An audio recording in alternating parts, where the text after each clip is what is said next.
नमस्कार स्टूडेंट्स। आज मैं आपको द्विघात समीकरण की 4.2 एक्सरसाइज के बारे में बताने जा रहा हूँ।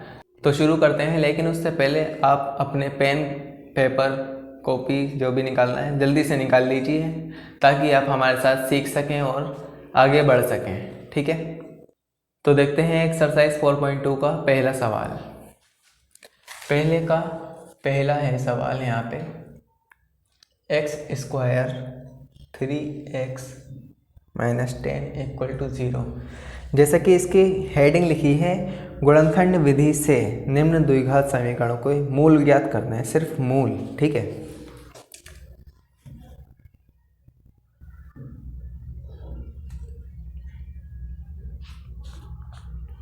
तो गुणनखंड विधि क्या होती है कि मतलब ये जो होता है c की वैल्यू जो होती है, अगर आपको c या a b c की वैल्यू नहीं निकालना आती तो आप मेरी 4.1 की एक्सरसाइज जो है, जो मैंने इसकी सॉल्यूशन की वीडियो है वो आप ज़रूर देखिए। ठीक है, फिर बाद में वाली वीडियो देखना। जो मैंने ये c की वैल्यू 10 है, हम जानते हैं कि यहाँ पे x का गुणन क्या है 1। ठीक है, तो इस 10 से हमने इस 1 में मल्टीप्लाई करा, क्या आया हमारा 10। और अब हमें इस 10 के ऐसे फैक्टर करने हैं, जैसे 2 मल्टीप्लाई 2 इंटू 5, 2 मल्टीप्लाई 5, 2 5 से 10 हो गया। ठीक है, अब इस फैक्टर से हमें क्या करना है कि यहाँ पे देखो 10 से पहले क्या है, माइनस का साइन है। ठीक है, 10 से पहले माइनस का साइन है और फैक्टर हमारे आए हैं 2 इंटू 5। तो फैक्टर से हमें ऐसा करना है कि माइनस करने पर 3 आए और जो मल्टीप्लाई करें तो 10 आए। ठीक है, तो 5 माइनस 2 3 आएगा, 5 2 ज़ा 10 आएगा। ठीक है, मल्टीप्लाई करने पर 10 आएगा, माइनस करने पर 3 आएगा। तो x square minus 5x plus 2x minus 10 equal to 0। मैं इसे लिख सकता हूँ ऐसे। ठीक है, माइनस 5x और प्लस 2x मैंने इसलिए लिया है क्योंकि माइनस का 3x है, और अगर हम इसे ऊपर की तरफ सॉल्व करेंगे तो minus 5x plus 2x minus plus minus हो जाएगा, लेकिन माइनस का साइन आएगा और 3x हो जाएगा। ठीक है, आगे क्या है, यहाँ से हम इसके पेयर बना देंगे अलग अलग, और क्या है यहाँ पर x कॉमन आ रहा है तो x कॉमन ले लिया हमने, यहाँ पे x बचा, माइनस का यहाँ पे 5 बचा। ठीक है, जो चीज़ यहाँ बचती है वही चीज़ यहाँ बचती है। मैंने इससे पहले वाली वीडियो में भी यही चीज़ बताई है। ठीक है, और फिर हमारा जो चीज़ यहाँ बचती है वो चीज़ यहाँ बच गई। अब क्या है, इसके आगे जो चीज़ हमारी एक्स्ट्रा में बच रही वो हम यहाँ पे लिख देंगे। ठीक है, अब देखते हैं 2x की 2x आ जाएगा, 2 की हम 5 से करेंगे तो प्लस माइनस माइनस 2 5 से 10। ठीक है, सही है। अब जो हमारा कॉमन क्या है, ये चीज़ कॉमन आ रही है तो x माइनस 5 कॉमन आ गया, बचा क्या हमारा x प्लस 2 हमारा बच गया इक्वल टू 0। ठीक है, अब इसके बाद क्या करना है कि एक बार इसको 0 के बराबर, एक बार इसको 0 के बराबर, when x equal to x minus 5 equal to 0 तो x इक्वल टू प्लस का 5 हो जाएगा। ठीक है, when x plus 2 equal to 0 तो x इक्वल टू माइनस 2। ठीक है, माइनस का 2, तो यहाँ पे क्या होगा, x की वैल्यू हमारी 2 हो गई, 5 कॉमा माइनस 2, तो हमारे मूल क्या होगा, ये है। ठीक है, दूसरा सवाल इसमें है, उदाहरण 1 में दी गई समस्याओं को हल कीजिए। उदाहरण 1 में दी हुई मतलब उदाहरण 1 आप अपनी बुक में निकालिए, एग्जाम्पल 1, उसमें जितनी भी समस्याएं हैं आप उनको खुद ही देख के हल कर लीजिए। ठीक है, अगर समझ में नहीं आ रहा है तो कमेंट कर देना, मैं आपके लिए उसके लिए अलग वीडियो बना दूँगा। ठीक है, अब चलते हैं तीसरे सवाल की ओर, मतलब थर्ड सवाल क्या है हमारा, कि ऐसी दो संख्याएं ज्ञात कीजिए जिनका योग 27 हो और गुणनफल जो है मतलब मल्टीप्लाई करने पर क्या आना चाहिए, 182। मतलब जो है, जो प्लस करने पर क्या आना चाहिए 27 और मल्टीप्लाई करने पर आना चाहिए 180। ठीक है, 180 से तो हमने यहाँ पे माना क्या है, दो संख्याएं कह रहा है, तो माना पहली संख्या x ठीक है। दूसरी संख्या x प्लस 1, ठीक है। हमने पहली संख्या x और दूसरी संख्या x प्लस 1 मान ली, तो ये क्या अब हमें कर देना है प्रश्नानुसार। अब क्या कह रहा है कि दो संख्याओं को प्लस करने पर क्या आ रहा है 27, इक्वेशन 1 हो गई। और दो संख्याओं को मल्टीप्लाई करने पर क्या आ रहा है 180, ठीक है। वो 182, हाँ 182, ठीक है। अभी ये क्या है, पहली संख्या ये आ गई, दूसरी संख्या ये आ गई जो हमने मानी है, ठीक है। इसमें भी पहली संख्या ये हो गई, दूसरी संख्या ये हो गई। तो फ्रॉम इक्वेशन 1 करेंगे हम, x और x हमारा हो जाएगा 2x प्लस 1 इक्वल टू 27, ठीक है। x और x हमारा प्लस हो गया 2x प्लस 1 तो है ही अलग, तो 2x इधर ही रहेगा, 27 में से ये बन जाएगा माइनस में इधर, 2x इधर ही रहेगा, 26 में हो 27 में से बन जाएगा 26x equal to 26 upon multiply वाली चीज़ जो होती है डिवाइड में जाती है। इधर देखिए जैसे ये लिखा है, ठीक है, 2 मल्टीप्लाई x है, ये 26 है, तो मल्टीप्लाई में तो है 2 इसके, तो 2 जो है इसके अपॉन में आ जाएगा। ठीक यही चीज़ मैंने यहाँ पे करी है। अब 2 से ये जाएगा 13 बार में, तो x की वैल्यू आ गई हमारी 13। इस x की वैल्यू को हम रख देंगे इक्वेशन 2 में, ठीक है। इक्वेशन 2 में रख दिया हमने x की जगह पे 13 इंटू 13 प्लस 1 इक्वल टू 182। तो अब हम यहाँ से ले लेंगे LHS, ठीक है। LHS ले ली, 13 इंटू 13 प्लस 1 यानी 14 हो गया। अब 13 की 14 से मल्टीप्लाई करेंगे तो हमारा 182 ही आएगा। ये क्या आ गई हमारी RHS, यानी LHS बराबर RHS, ये आ गई, ठीक है। यानी हमारे दोनों इक्वेशन जो हैं सही हैं। तो हमारी पहली संख्या जो थी हमने जो मानी थी x की वैल्यू थी 13, दूसरी संख्या हमने मानी थी x की जगह 13 प्लस 1 यानी 14, ठीक है। ये हो गया इसका आंसर। अब देखते हैं फोर्थ सवाल क्या कह रहा है कि फोर्थ सवाल में है दो क्रमागत धनात्मक पूर्णांक ज्ञात कीजिए जिनके वर्गों का योग 365 हो, ठीक है। मतलब दो क्रमागत धनात्मक पूर्णांक ज्ञात कीजिए जिनके वर्गों का योग 365 हो।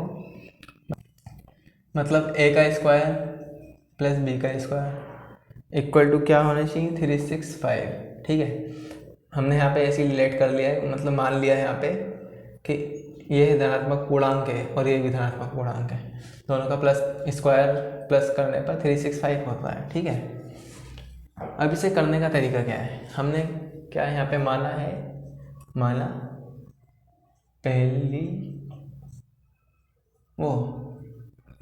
पहला धनात्मक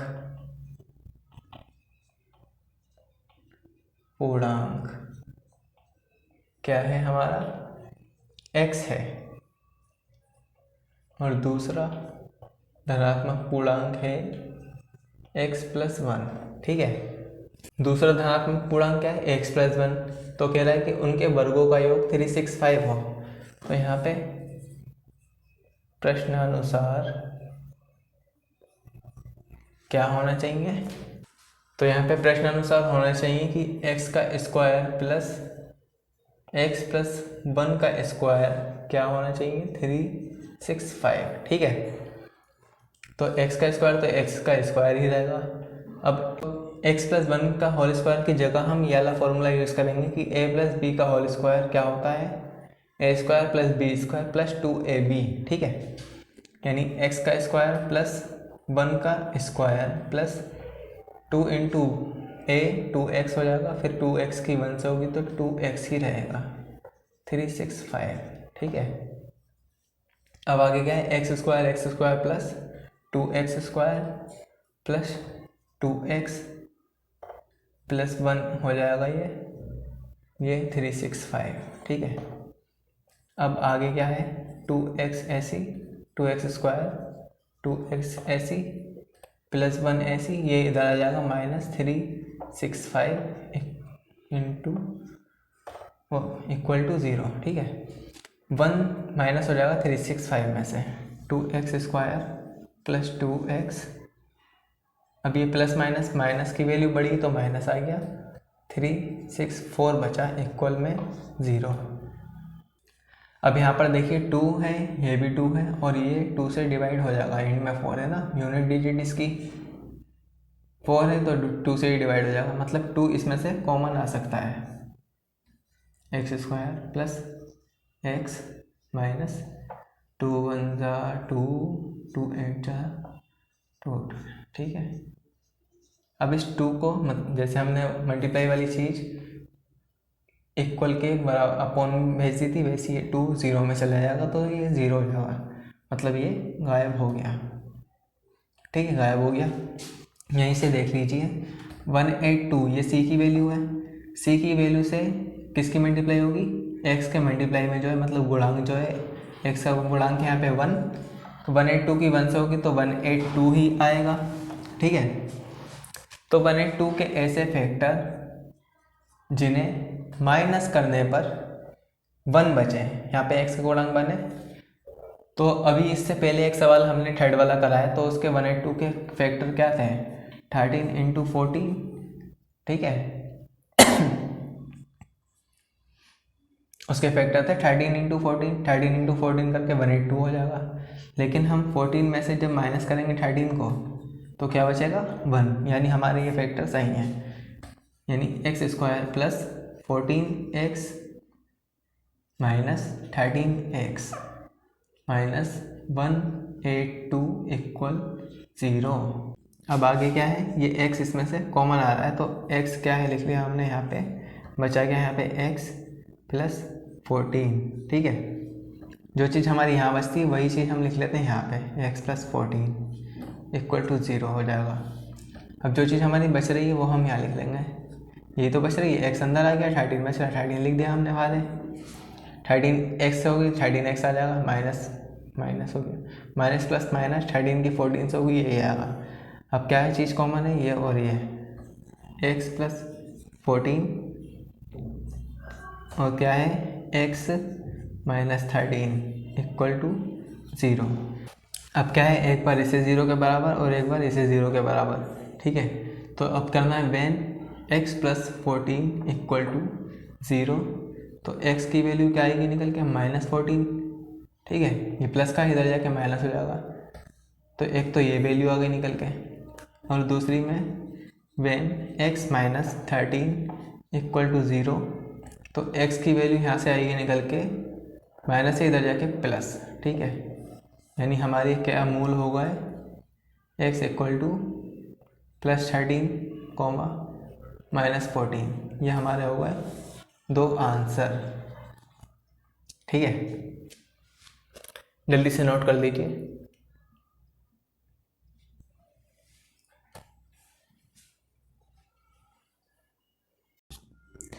अब देखते हैं पांचवा सवाल। पांचवा सवाल कह रहा है कि एक समकोण त्रिभुज की ऊंचाई इसके आधार से 7 सेंटीमीटर कम है, ठीक है।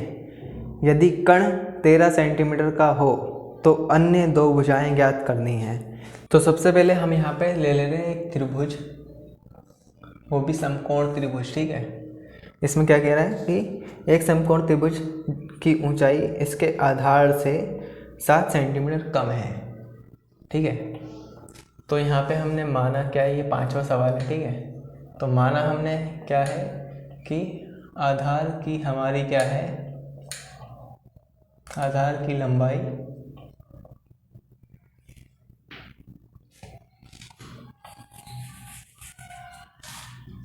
तो यहाँ पे हमने माना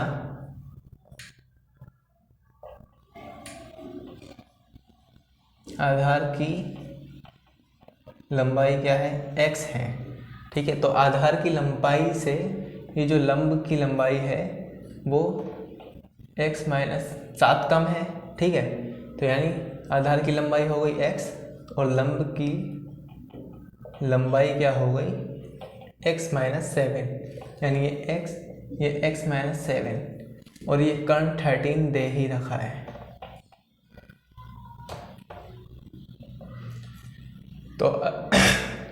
तो आधार की लंबाई होगी x सेंटीमीटर, लंब की लंबाई होगी x माइनस 7 सेंटीमीटर और कर्ण की लंबाई 13 सेंटीमीटर दे रखी है, ठीक है। तो ये ABC समकोण त्रिभुज हमने बना लिया, ठीक है। तो अब हम इसमें x की वैल्यू निकालने के लिए पाइथागोरस प्रमेय का यूज़ करेंगे, ठीक है, बाय पाइथागोरस थ्योरम, ठीक है। क्या होती है कि कर्ण का स्क्वायर इक्वल टू लंब का स्क्वायर प्लस आधार का स्क्वायर, ठीक है। कर्ण का स्क्वायर यानी 13 का स्क्वायर इक्वल टू लंब का स्क्वायर यानी x माइनस 7 का स्क्वायर, आधार का स्क्वायर यानी x स्क्वायर, सिंपल, ठीक है। 13 का स्क्वायर होता है 169 इक्वल, ये उस वाले फॉर्मूले से हो जाएगा a माइनस बी का और स्क्वायर क्या होता है a square minus 2ab plus b square, ठीक है। एक्स स्क्वायर हो गया माइनस 2ab यानी 2 7 14, 14 की x से तो 14x प्लस क्या है बी स्क्वायर यानी 7 का 49 प्लस एक्स स्क्वायर तो है ही, ठीक है। अब ये 49 जो है नंबर है, 169 भी नंबर है, ये इधर आ जाएगा माइनस में, माइनस हो जाएगा इसमें से x square 2x square minus 14x, ठीक है। 169 में से 49 जाएगा तो 9 में से 9 गया 0, 6 में से 4 गया 2, बचा 1, 2x स्क्वायर माइनस 14x, इसको हम पलट लेंगे, 2x square minus 14x equal to 120 इधर आ जाएगा माइनस में हो जाएगा, 2x square minus 14x minus 120 equal to 0 बचा, ठीक है। अब कैसे करेंगे ये देखिए, यहाँ पर भी 2 कॉमन आ रहा है, यहाँ पर भी और यहाँ पर भी 2 कॉमन ले लिया, 0 में भेज दिया, तो यहाँ पर क्या बचेगा x square minus 7x minus 60 equal to 0। अब क्या करना है, वही चीज़ फैक्टर बनाने हैं। यहाँ पे क्या है 1 है, 60 की 1 से मल्टीप्लाई 60 होगी, 60 की 1 से मल्टीप्लाई 60 होगा, 60 के ऐसे फैक्टर के माइनस करने पर 7 आए, ठीक है। तो 60 के ऐसे फैक्टर कैसे निकालते हैं, एलसीएम करके, हमने एलसीएम कर लिया, 2 15 3 से होगा 5 बार में, अब ये 5, तो अब देखते हैं 5 3 सा 15, 2 2 सा 4, 15 में से 4 गए, कितने बचे 11, नहीं होगा, 2 2 सा 4, 4 3 सा 12, 12 में से 5 गए 7, अब सही है, यानी x square minus 12x plus 5x minus 60 equal to 0। ये चीज़ समझ में आ गई, माइनस और प्लस में क्यों लिया है, क्योंकि माइनस प्लस होगा माइनस, साइन भी माइनस का आएगा, क्योंकि 12 की वैल्यू 12 जो है बड़ा है 5 से, ठीक है। आगे क्या है, x कॉमन आ जाएगा, दो पेयर बना लिए, x कॉमन आ गया, एक बचा क्या x माइनस 12, जो चीज़ यहाँ बचती है वही चीज़ हम यहाँ लिख देते हैं, और यही चीज़ बचती भी है, अगर नहीं बच रही तो आपने गलत करा है, ठीक है। यहाँ पे जो बचता है वो लिख देंगे, +5 बच रहा है, x क्योंकि अंदर आ गया, अब ये और ये चीज़ कॉमन आ रहा है, x माइनस 12 बचा क्या, x प्लस 5 इक्वल टू 0, ठीक है। अब एक बार इसको 0 के बराबर, एक बार इसको, तो x माइनस 12 इक्वल टू 0 रखा, x की वैल्यू आई 12 और x प्लस 5 को 0 के बराबर रखा, तो x की वैल्यू आई हमारी -5, तो ये हमारे हो गए इसके आंसर, ठीक है, ये हो गए हमारे आंसर। जल्दी से इसे भी नोट कर लीजिए।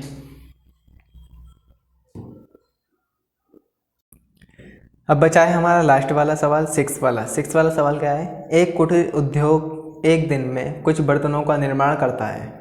एक विशेष दिन यह देखा गया कि प्रत्येक नग की निर्माण लागत रुपए में जो है, उस दिन के निर्माण किए बर्तनों की संख्या के दुगने से 3 अधिक। समझ में आ रहा है? दुगने से 3 अधिक, यानी अगर निर्माण लागत 1 है तो 1 का दुगना 2, 2 में 3 अधिक, ठीक है, मतलब कितना होगा? 5, ठीक है। यदि उस दिन की कुल निर्माण लागत 90 थी तो निर्मित बर्तनों की संख्या और प्रत्येक नग की लागत ज्ञात कीजिए। चलिए देखते हैं। सबसे पहले क्या है इसमें कि माना उस दिन निर्मित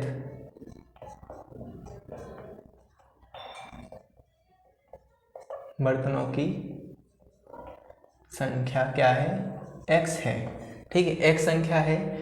अब दूसरी लाइन में हम मानेंगे कि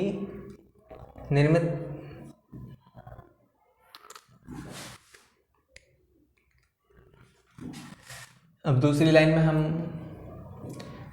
हमने ये मान लिया निर्मित बर्तनों की संख्या x। अब आगे न मानेंगे निर्माण लागत क्या है?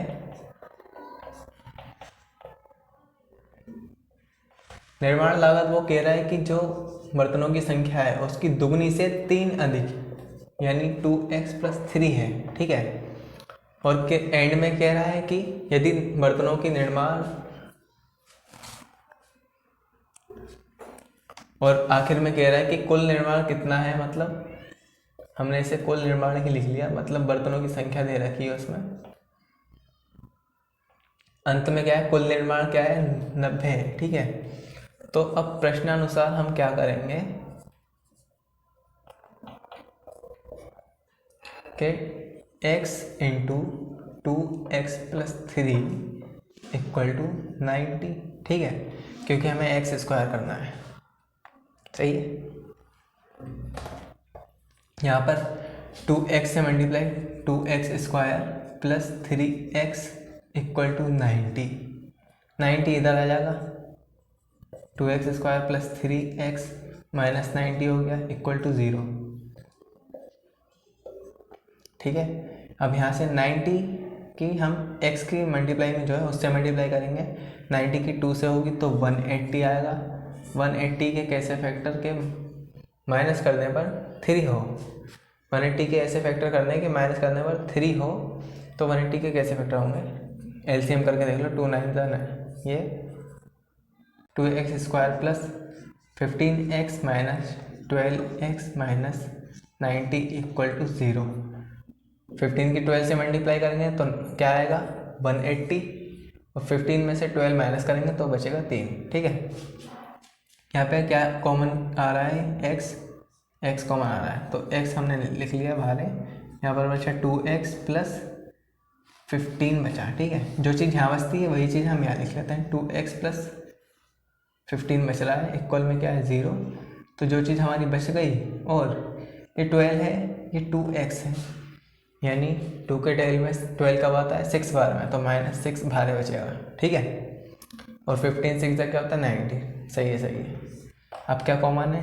2x + 15 कॉमन आ गया है, बचा क्या है? x - 6 = 0, ठीक है। अब एक बार इसको 0 के बराबर, एक बार इसको, तो क्या है? 2x + 15 = 0, 2x = -15, x = -15/2, ठीक है। अब एक बार क्या है, हम इसे रख देंगे x - 6 = 0, तो x की वैल्यू क्या आ जाएगी? 6 प्लस की, तो एक बार ये हो गई, एक बार ये हो गई हमारी वैल्यू, तो ये दोनों क्या है? हमारे आंसर, ठीक है। तो यहाँ पर ये एक्सरसाइज हमारी हो गई ख़त्म। स्टूडेंट्स, अगर आपको ये वीडियो पसंद आया तो लाइक कीजिए, शेयर कीजिए, कमेंट कीजिए, और अगर आप इस चैनल पर नए हैं तो सब्सक्राइब कीजिए और बेल आइकन ज़रूर दबाएं, ताकि हमारी हर नई वीडियो की नोटिफिकेशन आप तक ज़रूर पहुँचे।